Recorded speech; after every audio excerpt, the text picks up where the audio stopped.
कांता एक थैला लेकर बाजार की ओर निकलती है। उसे खाने पीने का बड़ा शौक था, लेकिन उसके पास पैसों की कमी थी, जिस वजह से बेचारी चीजों को देखकर ही अपना मन भर लेती थी। उसे रास्ते में एक गोलगप्पे का ठेला दिखाई देता है। ठेले के पास बहुत भीड़ थी। वो अपना बटुआ निकालती है, जिसमें बस 50 रुपए थे।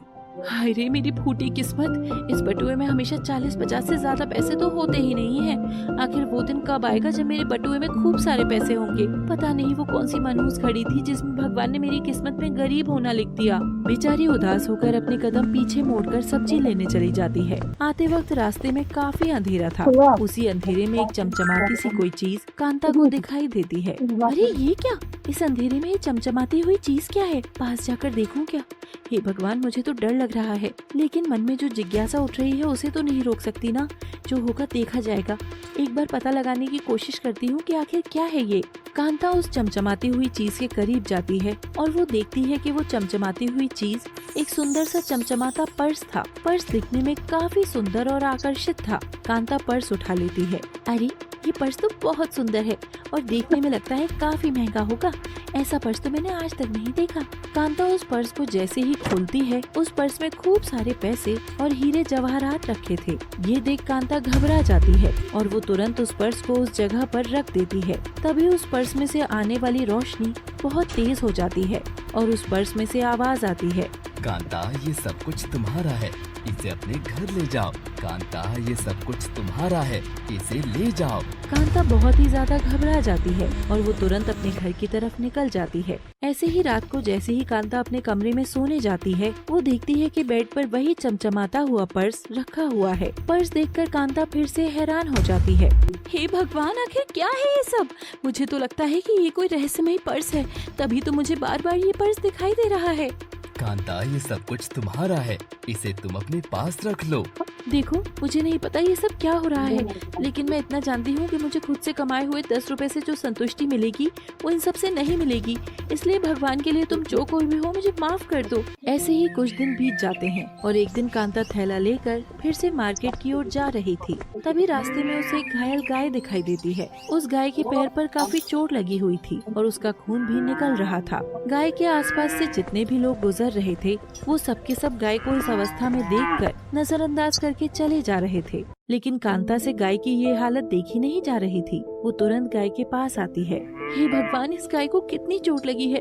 बेचारी बोल नहीं सकती है और न ही अपना दर्द किसी को बता सकती है, लेकिन मुझसे इसकी ये हालत देखी नहीं जा रही। क्या करूं मैं? मेरे पास तो इतने पैसे भी नहीं है कि मैं इसे वैद्य जी के पास ले जाऊं। कांता को फिर से वही रहस्यमय पर्स नजर आता है जो बार बार कांता को अपनी ओर बुला रहा था। कांता पर्स के पास जाती है और गाय के मरहम पट्टी में जितना खर्च आना था उतने पैसे उस पर्स से निकालकर गाय को वैद्य जी के पास ले जाती है। क्या ये तुम्हारी गाय है?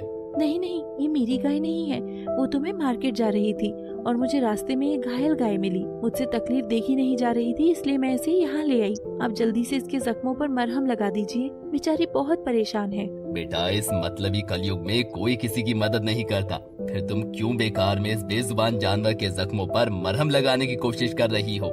वैद्य जी, मैं जानती हूँ कि ये दुनिया बहुत मतलबी है, लेकिन मुझे इस मतलबी दुनिया से बिल्कुल फर्क नहीं पड़ता। मुझे बस इतना पता है कि मुझसे किसी की तकलीफ देखी नहीं जाती। आप जल्दी से इसके जख्मों पर मरहम पट्टी कर दीजिए। थोड़ी देर बाद कांता फिर से बाजार आ जाती है। बाजार में उसे एक बूढ़ी औरत दिखाई देती है। वो बूढ़ी औरत कांता के पास आती है और कहती है, बेटा, मैंने कई दिनों से कुछ खाया नहीं है, मुझे बहुत भूख लग रही है। मुझे खाने के लिए तुम कुछ दे सकती हो क्या? मेरे पास पहनने के लिए कपड़े भी नहीं है। कई सालों से मैंने यही फटी पुरानी साड़ी पहन रखी है। अम्मा माफ करना, मैं भी बहुत लाचार हूँ, लेकिन मुझसे आपकी दशा देखी नहीं जा रही है। मैं चाहकर भी आपके लिए कुछ नहीं कर पा रही हूँ अम्मा। अब क्या था, कांता को फिर से वही रहस्यमय पर्स दिखाई देता है। वो पर्स फिर से कांता को अपनी ओर बुला रहा था।